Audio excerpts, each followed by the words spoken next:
James! Oh, Jesus! Jesus! Oh, good boy. Jesus, could you go and chase your brother and go and play with him for a while I need to do some woodwork? Good boy. You're a good boy. Thank you, Jesus. You're brilliant. Thank you. I want to talk to these wonderful people. Hi, good morning. I'm Joseph. My friends call me Joe. You can call me Joseph. Son Jesus, he's the best. You know what I mean? His brother James, I don't think he's going to amount to much. I don't think he's going to turn into much of a leader or have any real influence, but you never know. You pray, don't you, for your kids? Welcome to my workshop. I'll be back in a minute. I've got some stuff to do, and I'm going to have a bit of a chat with you, if that's all right.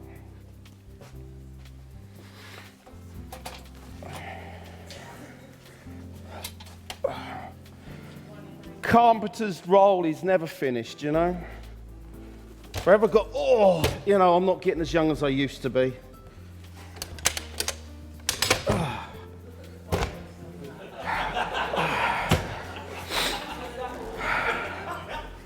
Well, as a carpenter, you create a lot of sawdust, don't you? You do.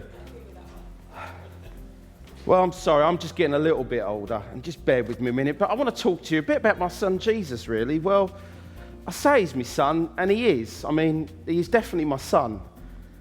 But he's sort of my stepdad, really. I'm a husband, I'm getting older, excuse me. Ooh. How long ago is it now? 13, 14 years ago? There I am, life is good for me. Just about to get married. It's the most wonderful woman. Name was Mary. And I'm, by this time, a nice qualified carpenter, earning a good living out of it. And I got really, really blessed. I decided I must have been one of the luckiest older boys in our village going. I'm going to end up marrying this incredibly stunning, wise, godly woman called Mary. So you can imagine how it is. My life seems to be coasting along quite nicely. We were betrothed. We were just putting the wedding together, really, that whole 7-day celebration. It cost a fortune, you know. And but I couldn't wait. I thought, I'm this excited. I couldn't believe my luck. I thought, the Lord is really blessing me. I mean, I've always followed the Lord. I've always followed the commandments. I've gone to Jerusalem every year to do the Passover, to spend time at the temple. Really, really gone to town. I made sure I've done everything correctly. Giving my offering to the synagogue at the right time, gone to the teachings on every Sabbath, every Saturday. To be blunt, and I'm not blowing my trumpet, I'm just telling you like it is, quite a man who was really after God's own heart. And I'm glad I am, because actually my ancestor, King David, yeah, I've got a good line. Good lineage, me. He was known as a man after God's own heart, and I think it runs through the family. But you have to make your own choices. So I was deliberately wanting to follow the Lord. So I thought, well, he's blessed me with this wonderful woman. I've obviously got it right. And then, lo and behold, and I've got to tell you the story now because we're in a completely different place, 13, 14 years on from where we were. But Mary comes up to me, we hadn't quite got married, and told me she was pregnant. She comes and says, I'm pregnant, but this baby's been given to me by God. Now, I don't know about you. I know we haven't consummated the marriage because we're not married yet. It ripped my heart out. It ripped my heart out. I sat there and I decided all these things. I thought, yeah, I can imagine what's happened. I'm a much older old man, and even though she says that she wants to learn to love me, and she does love me, and she respects everything I do, and she was willing to create a family with me, if I'm honest, probably one of the younger boys in the village appealed to her. Do you know what I mean? That's partly what went through my mind, because I thought there's no other way. I mean, let's be obvious. The Lord gave her this baby without sex? Really? And this is what went on in my head. Just didn't believe her. I just said, nah, forget it. You're telling me a pack of lies. And I ripped my heart out. I was upset. I was angry, upset, angry, upset, angry. I don't know if you've ever been there. A range of emotions. I wanted to believe her, but really? I mean, we know our ancestors. We know that sometimes God gave children to people who were way, way advanced in years and couldn't do it. And even Mary was rabbiting on about her cousin Elizabeth or something, who I know was so old. I mean, there's no way Zechariah could have produced a kid, surely. But apparently she was pregnant. By God. And I went, well, yeah, that's right, because they went to bed together. Let's be blunt, let's be honest. And that's not happened between us, so this can't be right. So you can imagine I didn't believe her. So it ripped my heart out, but I loved her so much. I it broke me. So I spent time thinking about it, thinking what to do. I know that if I turn around and basically said, Mary's pregnant outside of marriage, got nothing to do with me, she's had sex with some other bloke, she'd be stoned. I didn't want that. You don't want the harshest thing for somebody you really love, do you? You want to love them. So I decided, thinking, as much as it's going to gut me, it's going to upset me, it might even put me to shame, I thought I would quietly break off the engagement. Try and make it as quiet as possible. Yes, she's going to have to explain why she's pregnant with a bump later, but maybe the young man, maybe he might take up his responsibility and he might well take over. That's what went through my mind. Anyway, as I'm thinking this and thought, that's my only two options. You know what it's like when you sit there and you think it all through logically with high emotion, you go, those are my two options. You're not going to believe this. I went to bed that night. And then the angel Gabriel turns up in my dream. Turns up in my dream. My dream. I sat there and I thought, did I have too much cheese? And then realised, no, I hadn't. And he turns around and tells me very clearly, no, this is of God. She has, Holy Spirit's come upon her, and she's not been against me. She hasn't done anything to betray my affections for her at all. And it's of God, and I'm to marry her. And I went, what do you mean I'm meant to marry her? That was option 3. That wasn't my option, but that was God's option. I hadn't even thought the idea of actually marrying her might be a good option.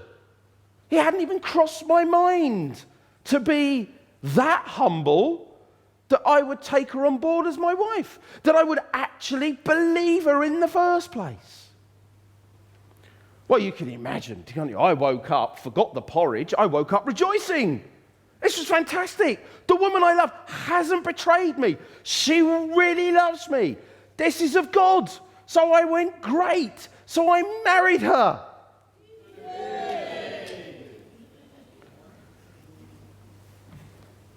Now I thought, great, life is all going to be fun now, because this baby's of God. Fantastic.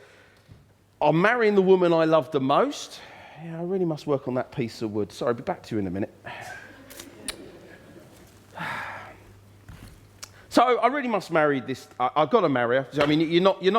I mean, let's be honest. You're not going to go against the Lord, are you? At this point, the Lord said, "Do it," and you do it, didn't you? So I woke up, rejoiced, and I must admit, I did agonise. I did wonder if I'd had too much cheese. But then I thought, no, this is of God. So I married her, and it was fantastic. And I thought, life is going to go really, really well. And, that's enough of that. And I thought, yeah, life is going to go swimmingly now, because this is a child of God. Life is easy. Yeah. Now, Governor Aquinas, through Augustus Caesar, thought it would be a really, really, really, really, really good idea, while Mary was almost about to give birth, to call a census.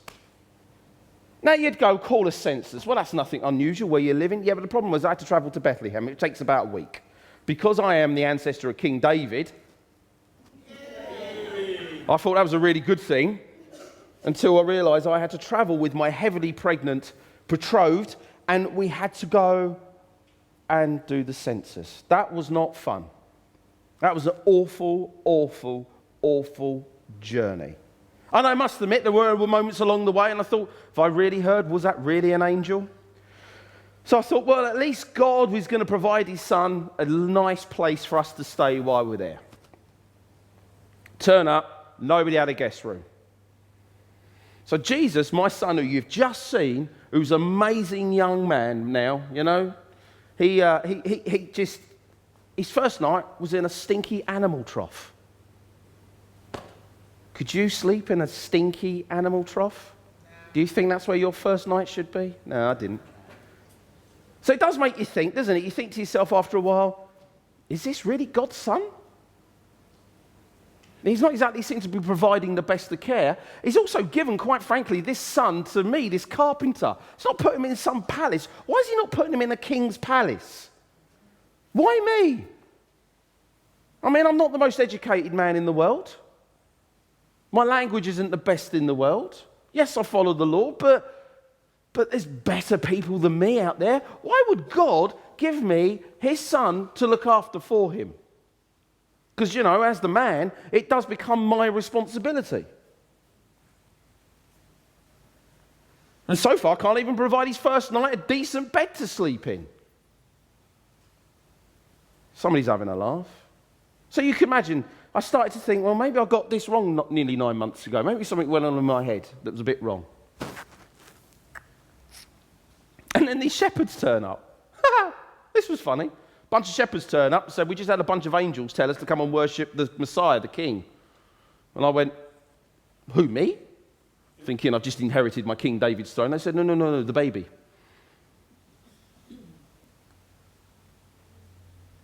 How ridiculous does that sound?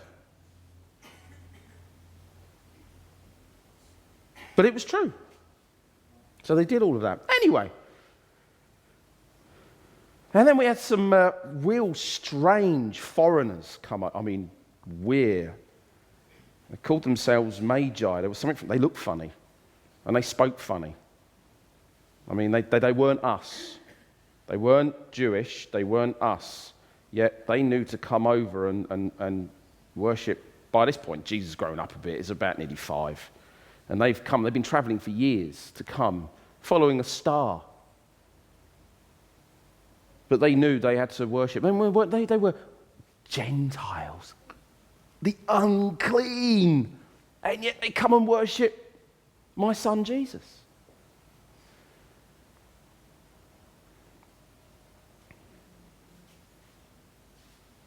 Anyway, so we go from there. And then in between all of this, what I forgot to tell you, which, the old brain starts going, I'm getting old. I'm getting old. And I'm glad to say Jesus is actually learning the family business really well. I think he's going to make an excellent carpenter. Do you know that? Actually, every time he gets a splinter or I see him hammering a nail or something, I'm proud to see him working so well, but I can't explain it. It's like a sadness that kicks in.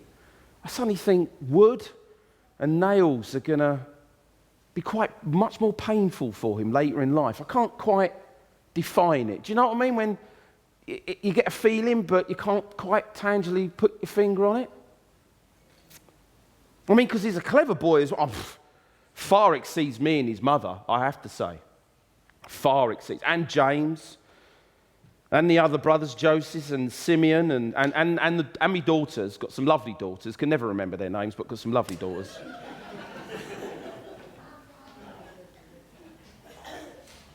One of these days, our society might get it right and actually say that women are just as equally important as men, but we'll get to that eventually, probably a couple of thousand years from now. Something to do with wages or something. But his intelligence level, I mean, as I said, a good boy. You couldn't ask for a better boy. I'm not saying he was, played with his mates and all of that, and he was growing in his learning. But there was one time he really nearly almost upset me. It was only a couple of years ago. We went to Jerusalem for the Passover, and he's 12. What happens is we all go as a crowd of people, virtually like a whole village. We all go. We spend a week there celebrating the Passover, asking God to forgive our sins, giving the temple tax and doing all of that. And it's actually a nice time sometimes to trade, to get together, catch up with old friends you haven't seen for a year, old family. It's been brilliant. It was a really good time. And Jerusalem itself as the town, as the major city, wow, it's rammed with people. So anyway, after the week, we leave, and we're leaving, and we're traveling in our caravan. And, it's in a time that you didn't too worry about your kids. You sort of you sort of knew that everybody took responsibility for your children. Do you know what I mean? And you didn't have to stress too much. And, it's not very individualistic. It's actually quite nice. But anyway, after a few days of traveling, Mary came up to me and said, "Have you seen Jesus?" And I said, "No, I assumed he's somewhere in the crowd." And she went, "No, nobody thinks they've seen him." So we frantically search around. You can imagine, can't you? "Have you seen Jesus? Have you seen Jesus? Do you know my son Jesus? Have you seen him?" Worst thing is, by the way, the name Jesus is quite common. But we were known. And he was going, no. Oh, so that was it. Right, panic. Leave the rest of the kids with family. And we ran all the way back to Jerusalem. Got back, went searching high and low for him. And then finally, it was a moment of epiphany moment. Let's go to the temple. And there he is, having a debate with all the temple leaders. Having an intelligent debate about the scriptures. Now, I have to say, at that point, you think I'd be proud, wouldn't you? Here he is, my 12-year-old son, having a really intelligent debate with these learned people. You've got to be joking, I was fuming. First time I've ever been angry with my son. And I said, "What do you think you're doing?" And he looked at me very calmly and says, "Why?" I said, "Well, where have you been? We've been running around frantic, me and your mum. We've been stressed. Where have you been?" And he said, "Well, you should have known I was going to be in my father's house." The minute he said those words, I went, okay. He was doing what God wanted him to do. As I and his mum had done what God wanted us to do. So we took him home. I said that was a couple of years ago now.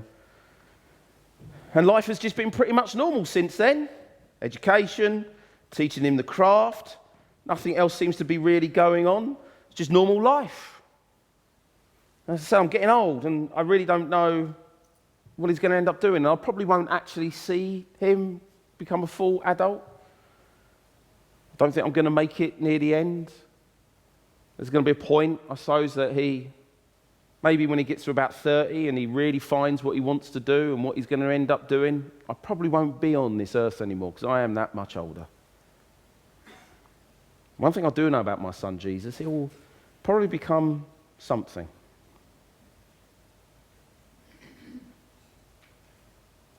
I mean, you can't become nothing when you've come into the world in an incredibly special way, can you? Oh, me and my memory. Should have told you also what happened was, given birth and all of that, we thought we'd return home. No, an angel turned up in my dream again and told us to flee to Egypt. This is all in these early years. I'm sitting there thinking, what hassle is this boy going to be giving me for the rest of my life? Seriously. Is God having a laugh? But you know what I learned? I learned to trust God because he always provided. Even when it looked bleak, and as I said to you, like those two options I had this option and that option. But God had a third option. And I learned to trust him. And the one thing I did notice and I learned to do was I put all this piety of going every year and leading every Sabbath. It wasn't until Jesus came along that I learned what it meant to truly obey God in the process. Obeying him. It's good saying I trusted him, and I did. Oh, I trusted Yahweh. Can't really say it properly. I trusted Yahweh, but it wasn't until I was really in the thick of it with this son who as such isn't biologically mine, and all the dangers that came our way, and Herod wanted to kill him.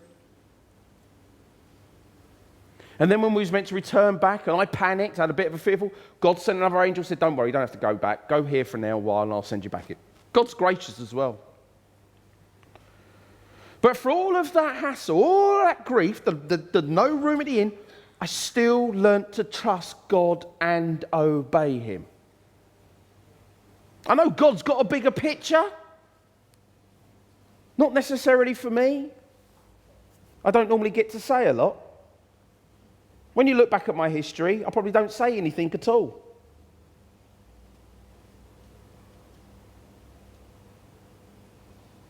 I do wonder what my son Jesus is going to end up being.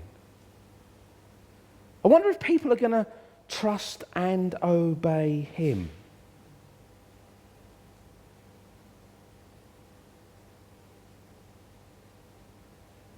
Because it was trust, it was immediate trust. Oh, I really must get on with this woodwork. Somebody's, I don't know why, this is not for building this for anything. I've done some tables recently and redid somebody's frame in their door.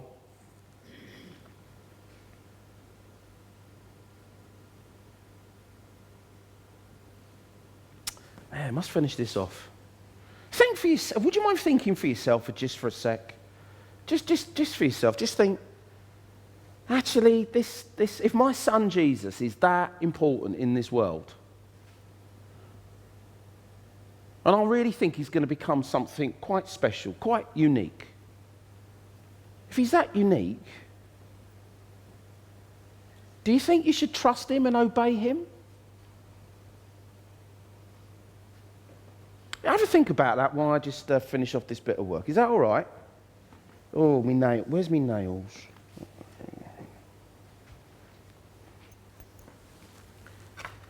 Yeah.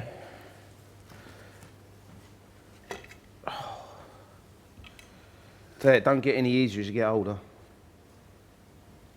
Do wonder what he'll become.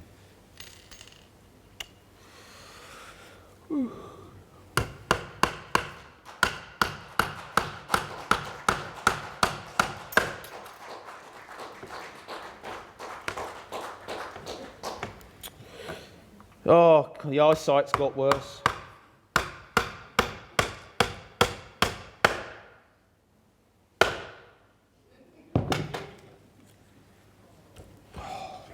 There you go. It's finished.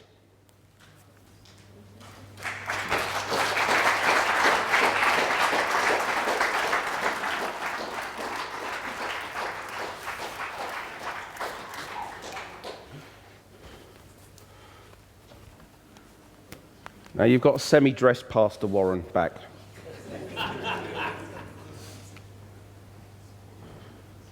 In all honesty, look at this and ask yourself that question. Do you trust and obey no matter what the circumstances?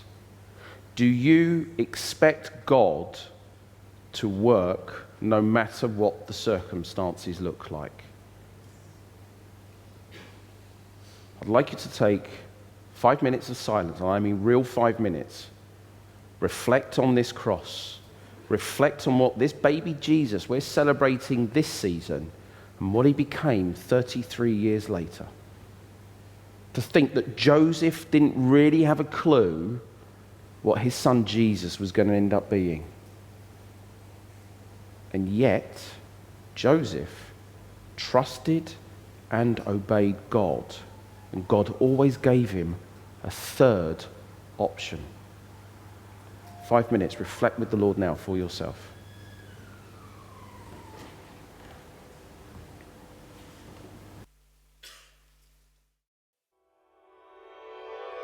We do hope you've enjoyed and benefited from this presentation. To learn more about what the Bible teaches us and how to apply this to our everyday lives, check out our biblical teaching videos at gbcweb.tv.